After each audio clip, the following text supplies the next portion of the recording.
Hello and welcome to the Choralosophy Podcast. This is episode 78, The Only White Guy in the Room, with Maria and Chris. This special episode is something a bit different for me in that it is not simply a guest who I am interviewing about a particular topic. It's really more of a recap of a shared experience. This idea had its genesis all the way back in episode 17, which is still one of the more popular episodes on the show. So if you are a pandemic baby to the Choralosophy Podcast, you might have missed this one. So go back and check out Marques Garrett, where we talk about all kinds of really important things related to Black composers and getting the word out about some great composers that had been overlooked. But then later in the podcast, so deeper into the show, where only the real diehards continue to listen to how the conversations evolve, Marques and I began talking about more, I guess, broader cultural aspects that we are affected by when we think about race and we think about skin color and the way that we interact across cultures. And at that point, I had reflected, and at some point in the conversation, that I don't think I had ever been the only of something in the room, the only white guy in a room. And of course, in his situation, he teaches in Nebraska, where that's, the reverse essentially is true for him regularly. And so he suggested that I figure out a way to know what that feels like, to put myself intentionally in a situation where I would get a chance to be the quote unquote only in a room. And I agreed. I thought that was a great idea. And then, of course, COVID happened. So quite a bit of time has passed. And at this point in the story, this is when we get to enter Maria Ellis, who is a good friend of mine. And COVID was starting to release a little bit, and we had some churches opening up again. And I thought church would be a really good chance for me to do this as a musician and as a church musician for most of my life, finding a church where I could have this cultural experience, also a spiritual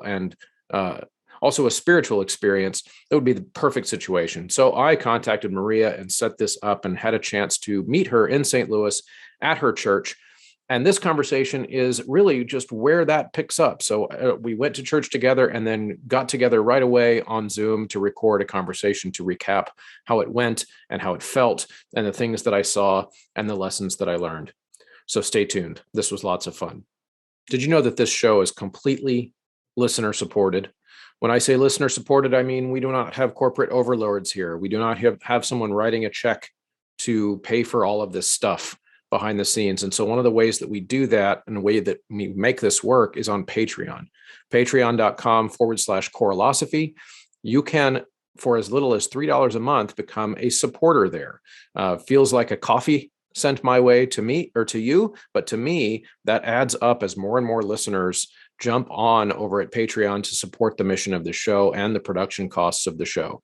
So head on over there and check out the various levels of support that you can do, as well as the private podcast feed that's available. There's a Google folder now full of rubrics and different things that I've talked about over the years, and databases of recommended choral anthems or choral pieces for different levels. So there's lots of stuff there that you can take advantage of.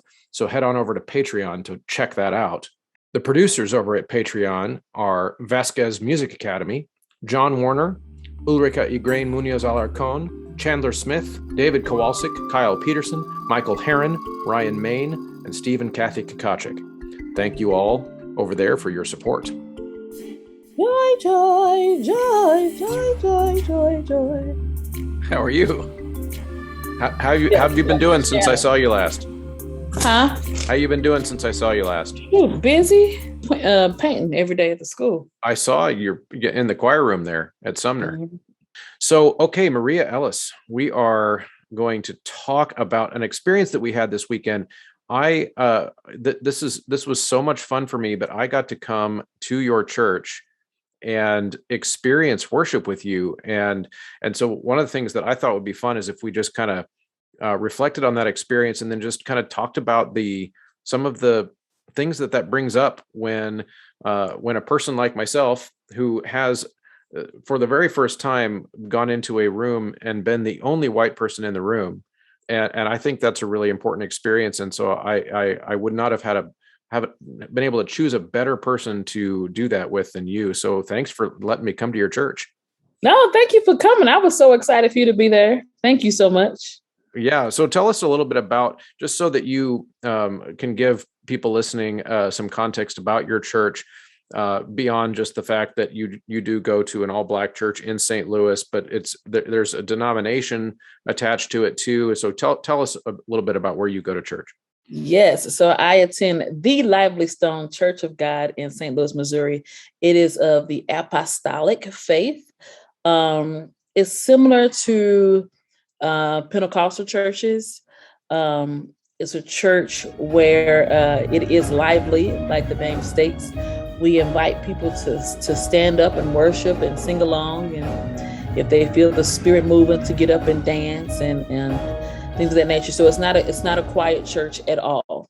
There's constantly somebody expressing their joy throughout the service, whether that's through singing or whether that's talking back to the preacher or, things of that nature. It's a church. Lively Stone has been around for almost 90 years. I believe the church is a historical landmark in St. Louis because it's been around for so long. But in a nutshell, that's the church. I serve on the worship team. As one of the singers on the worship team. And when the choir, before COVID, I was one of the choir directors at the church as well.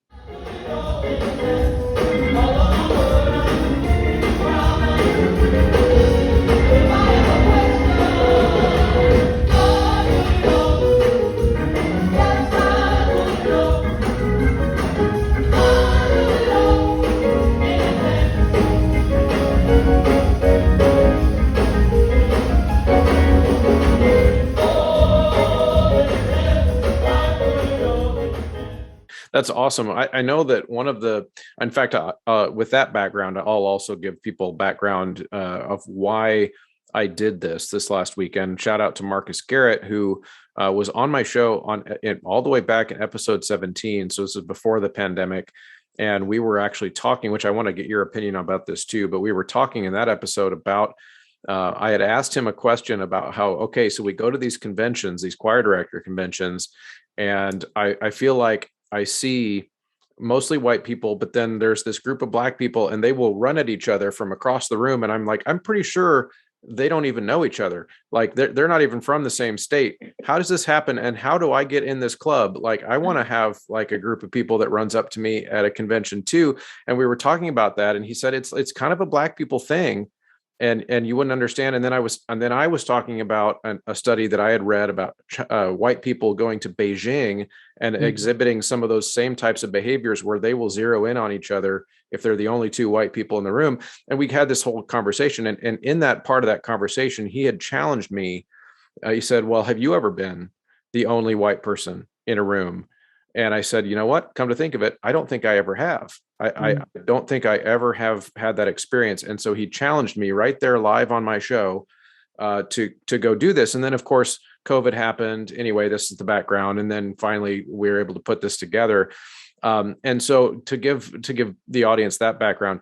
And so one of the first things that I noticed, in fact, my first cultural mistake, we were texting before I got to church.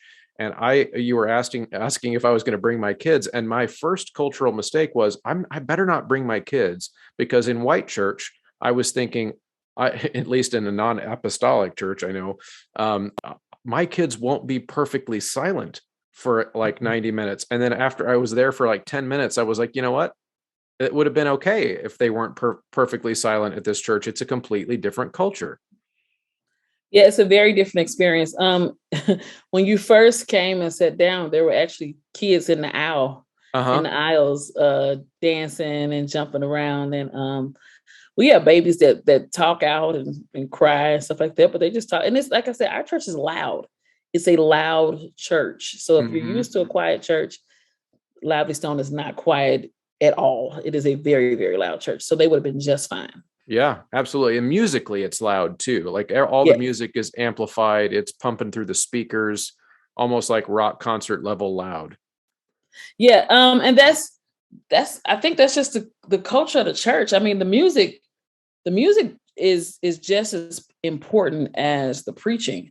The music helps drive the service. So it has to be loud. I mean, that's just what it is. It's loud. But it's not deafening loud. Like, it's not the kind of loud you'd be like, oh my God. Oh, no. So but it is loud, and you can feel it. And if it's not like that, then you know something is wrong in the service, because it should be loud like that. Yeah.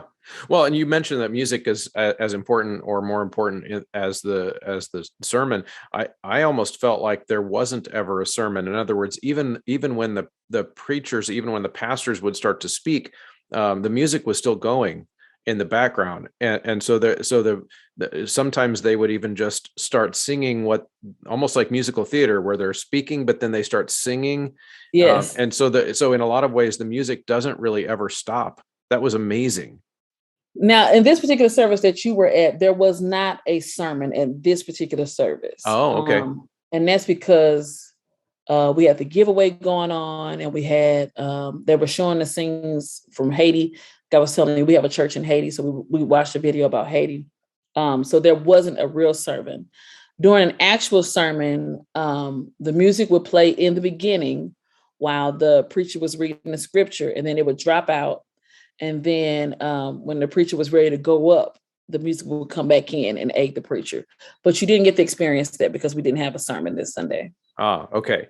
Yeah. So I wondered, like, both of the pastors that I heard speak had pretty amazing singing voices themselves. Can you even be a pastor at the Lively Stone if you can't sing? That's really nice that you said that. I would disagree, but that's really nice that you said they had great singing voices. Maybe compared to any pastor I've worked with, maybe. That's nice of you. I think the tradition of the Black church in general, and I think this goes back to the days of the enslaved people. We sang everything. All of our messages were done via singing. And that way, the people who enslaved people, those people wouldn't really understand what we were saying. So if you notice, anything can be sang at the service. You can sing absolutely anything. And even if you had got to hear some of the preaching, some could compare the preaching style to more of a sing-song type of style, where the music is actually aiding into that style as well. But that's just a tradition of the Black church. Yeah. That's it's pretty fascinating. I think one of the things that as I was there, partly to just experience a culture that isn't my own, which I want to talk about in a second a little bit more. But one of the things that I noticed was that all the musical things we just discussed, but also I noticed how participatory everything was. And I remember I made a comment to you after the service about, my only experience with gospel music, because would you agree, first of all, that most of the music you do fits into the category of gospel at Lively Stone? Yes, all of that is gospel. Okay, I just want to make sure I wasn't calling it something that's incorrect. But every time I've experienced gospel, it's been in a choral concert setting. So I've been, even if I have a really awesome clinician who's very knowledgeable with gospel and they're working with my kids, or if I've sung some in a choir with somebody who really knows what they're doing, in a lot of ways it's already inauthentic, because we're singing it for a quiet audience who's sitting still behind and not participating. And so I found that really interesting, because I feel like that makes sense to me to think about it, but until I'd actually been there to experience it, it was complete. It put it in a completely different frame of reference to me now. Yeah, we want everybody to participate. That brings you into the service. That's how we express ourselves. It's if you agree, you shout amen. You don't just nod your head. No, you shout amen.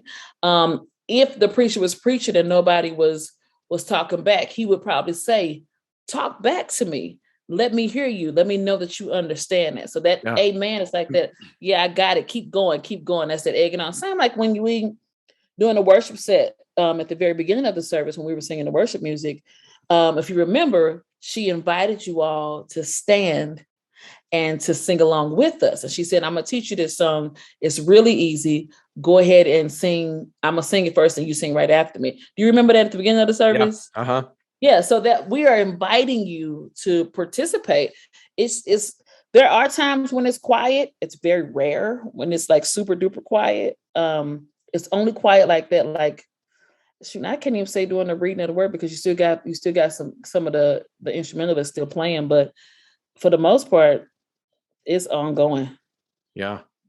And it's Yeah. not boring. It's exciting. It's No, exciting. it's very exciting. It's very exciting. But I think what interests me the most, and just because of this, is kind of a cultural exchange, essentially, is what I did last week. And whereas, and I mentioned this to you too, but some of that participation, which made total sense to me in the environment that we were in on Sunday, but some of those same things in every church I've ever been, to shout out while the pastor is talking would be, you'd get dirty looks. It would be taken as rude, whereas almost, and then you mentioned where if the congregation isn't talking, the pastor might say, "Hey, what's going on? Like, talk back to me," right? And that, I think that's a great illustration of how cultures, if they are different, and if people don't understand kind of the cultural rules that they're involved in, they might look at it and think, "Well, that's just wrong," or "That's just weird." But then when you see it in the actual context, then it makes so much more sense. Where if you grow up in a church where that kind of participatory conversation is happening all the time, like, then why would, like, so I guess my point is, the culture of like talking while other things are happening is, and I'm thinking as a teacher now too, like, being culturally aware of what your students might think is okay versus what another group of students might be okay. It was just kind of eye-opening to me. Yeah. So it's just like, you know how you go to I remember going to my first, when I was an undergrad, going to my first recital, right? Uh-huh. So my culture is after the person gets done singing, you clap, Yep. right?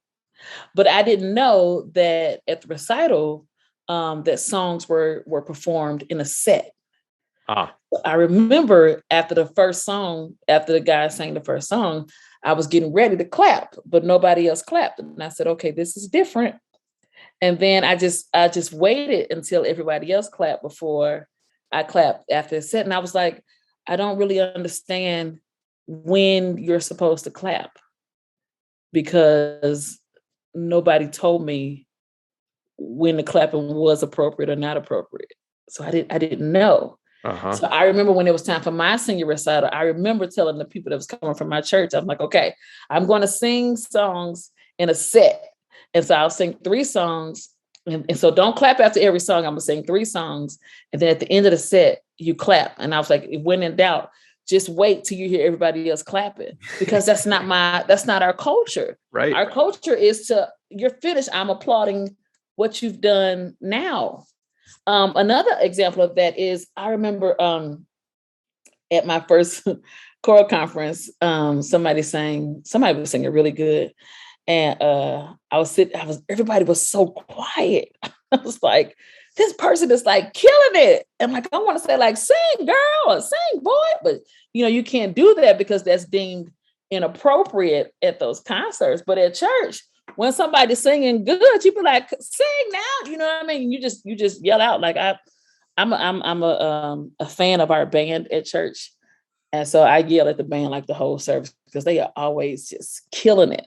But until I go somewhere and somebody tell me that that's not appropriate, if I was come to a concert, I would do that. You know what I mean? Right. Because that's what I'm used to doing. Yeah, absolutely. And it seems to me like there's nothing wrong per se with having there be certain behaviors that are appropriate in certain circumstances and not in others, and in certain cultures and not in others. I think really the lesson to take out of it, for me anyway, is that even if somebody like exhibits a behavior, let's say in my classroom or in my church, if there's a visitor or something that doesn't seem to fit from what I'm used to at least have that thought in the back of my mind now where, well, maybe it's because that's what they're used to. And maybe they're not just a jerk or whatever. Maybe they've experienced church or school or learning environments in a different way. And that it's just about, like you did to your friends that came to your recital, explain it in this setting. This is what we do. And that's okay. That's a beautiful thing.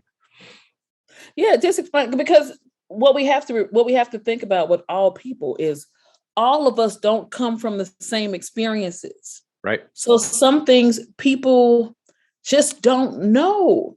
And they're not bad people. They just don't know.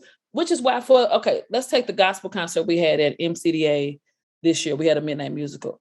We told the audience before we started, we said, this concert is not quiet. This is not like the All-State concert last night. We want you to clap. We want you to stand up. We want you to lift your hands. We want you to sing along, blah, blah, blah, blah, blah, blah, blah, blah, blah. Because it's a concert for all of us to feel the presence of God together. It's not just an individual thing. So everybody can participate. And I think after we said that, we saw people throughout the concert, like raising their hands or standing up and singing along, or, if they saw somebody saying something that they liked, they applauded in the middle of that, you know what I mean? And people felt like they were really a part of the concert. That's what our church services are about. You should feel like you've worshiped with an assembly of like-minded people. Mm-hmm. Yeah, and one of the things I experienced that at your church on Sunday. I found myself probably for the first time since I was in like high school, because I did a very brief flirtation with singing in a praise band at one of my churches.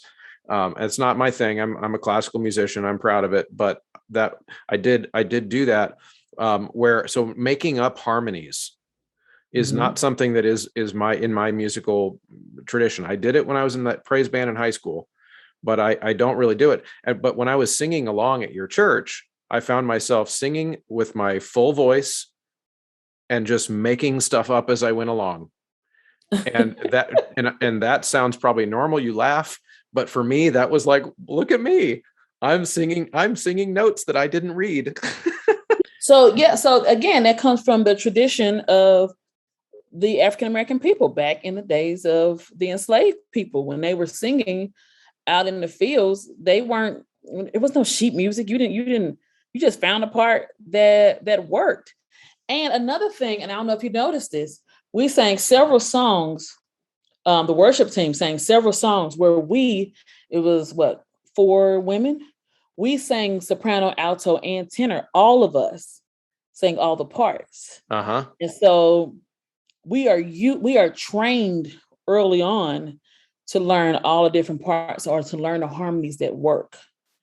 So you'll get these beautiful harmonies where people are just singing a note that fits, into the chord. And it's beautiful. It's so beautiful. But that's just part of our tradition, it's part of our makeup. Yeah, that was a really neat thing for me to experience. I just loved it. It was 90 minutes of church, which is also long for me, but it just flew by. Like because there was action happening all the time and experiences happening all the time. One other thing I wanted to hit with you before we're done though is some of that just the I guess the cultural implication of an experience like that. And we had a chance to chat a little bit after church, and so now people can kind of listen into the experience that we had. But it was that I noticed that when I walked in, of course, I could tell that people were like wondering, who's this guy and why is he here? Because they're, just the way people look at you, like immediately I felt like I stuck out like a sore thumb. Everyone was very kind, but one of the things that I kind of knew that I was in for in that experience was feeling the way that a lot of people of color feel in America, because we're 60 to 70% white in this country, depending on how you define white. And so that's many people of color have had that experience. I never had, of just walking in and knowing that everybody might kind of just wonder what your story is and how that might set you on edge. I was talking to the pastor's son. I said, my friend is here. And he said, oh, the white guy. And I said, yeah. He said, oh, he's with you. I said, yeah. I said, he's here. He's one of my choir friends. He was like, oh, okay, he cool. You know what I mean? Right. But because of past, and not just at my church, but in general, past experiences, when you get somebody all white coming in with like cameras and stuff, what are you coming in to film? What is this? What are you doing? Uh-huh. That's why you was getting those looks, not because you were white. Because we do have white people that go to the church. Okay. So it was a camera. that does make a lot of sense. It would be there would be that skepticism. I wonder though, if camera bag or not, what insight could you give me and maybe other listeners that are listening to this about, is that though a kind of a universal feeling of walking into a room where maybe you just don't look like everyone else? Is that a normal thing to feel? To feel like you don't belong? Or Yeah. Yeah, I had that experience, 2 weekends ago? I was at the Missouri Broadcast Association award ceremony. And as a Black person, I am highly aware when I'm walking to spaces that are all white. And it gives me comfort to find anybody who looks like me. It's like that understanding, like when you see another Black person, it's like, okay, I see you, you see me, all right, we got each other. And that's just understood. I don't even have to know you at all. It's just like, okay, I see you, you see me. Okay, good, we both here. And we probably gonna at some point get together and be like, I'm just so happy to see another Black person. So that's I think that's just a universal feeling. You want to see somebody that feels or looks like you. But I can't say that that's the only. I can't say that race is the only thing. I remember going to my first national ACDA conference, and I remember walking to the space, and I just wanted to see somebody from Missouri. Being Black or being white had nothing to do with it. I wanted to see somebody that I knew. And then that makes me feel better that somebody that I'm not here by myself. So I think it's just a feeling of being by yourself. I don't think color has anything to do with it. Yeah, no, I agree. And I'm glad you brought that up, because that's one of the things that, race, skin color, all those things, they're one of many things that make us kind of put together our identities. Mm-hmm. Right? It's like, you're from Missouri, you're Black, but you're also from Missouri, and you're also a woman, and you're also a choir person, and you're also a church musician, right? There's all these different things that you could find something in common with someone. And it's just that finding something in common. I've told this story on the show a couple of times with people where I think that's a human thing that our kids learn before we even teach it to them when they're young. My daughter, when she was 3, maybe 4, was playing at a playground near our neighborhood, and there was a little Black girl there, and they were playing together, and they had a blast. And of course, at that age, it wouldn't dawn on her that they're different in any way. And afterwards, I asked her something. I said, "Oh, you met a friend?" She's like, "Yeah, I have a new friend." And I said, "Oh, well, why are you friends? What did you like about her?" And she said, "Well, she has a ponytail just like me." Mm-hmm. Like it was her instinct to find what was in common. Mm-hmm. And it was, later on in life, people will teach kids like how to figure out the differences. Yeah. But their instinct is to figure out the similarities, which I think is so awesome. Right. So when my children were little, I was going through UMSL's music program, and I had all kind of people at our house. So white people at the house, Asian people, Black people, whatever. It was all kind of people at the house. And so they grew up being around multi races of people, because I hung around a variety of races. It wasn't just Black people or just white people, blah, blah, blah, blah, blah, until they got older, and then they started experiencing racism on their own. That's when the ideal of racism really started to play a factor in their little lives. But before that, Carrie and Charlie from Kennison, was it Kennison Co. or Kennison Company? Choral Company, yeah. Yeah, Kennison Choral Company. They're some of my best friends. And so they grew up going out places with them. And like Carrie's kids, their children call me auntie or whatnot. It's not because I don't think they see that I'm Black. I'm just TT Rhea. Yeah. You know what I mean? Right. But somebody later on will tell them, "Oh, she's not your real auntie. She's Black."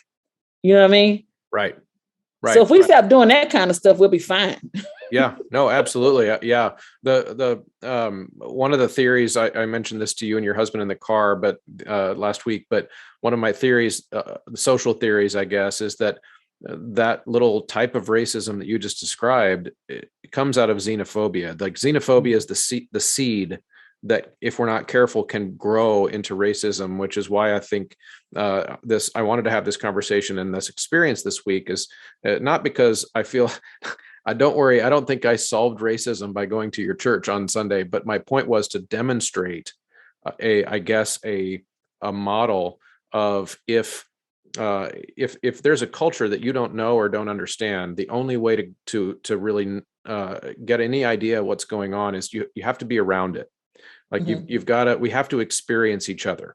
Like we have to have dinner. We have to go to church. We've got to hang out at Thanksgiving. We've got you got to actually be together, like in community, in order to make those kind of cultural connections, even if it's just a few observations, like I mentioned earlier when we signed on, of things that I just had never really realized, like people had told me, but until I had seen it, I didn't really understand.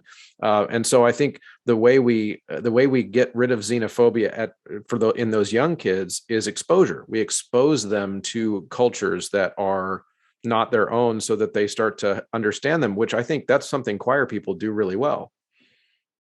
I agree. I think choir is one of the best places to to remove a lot of the stigmatism that come with like race and things like that. Because with choir, it doesn't really matter what color you are. You just want to, you just want to make good music. So black, white, whatever, you just want to make good music. So. Yeah, absolutely.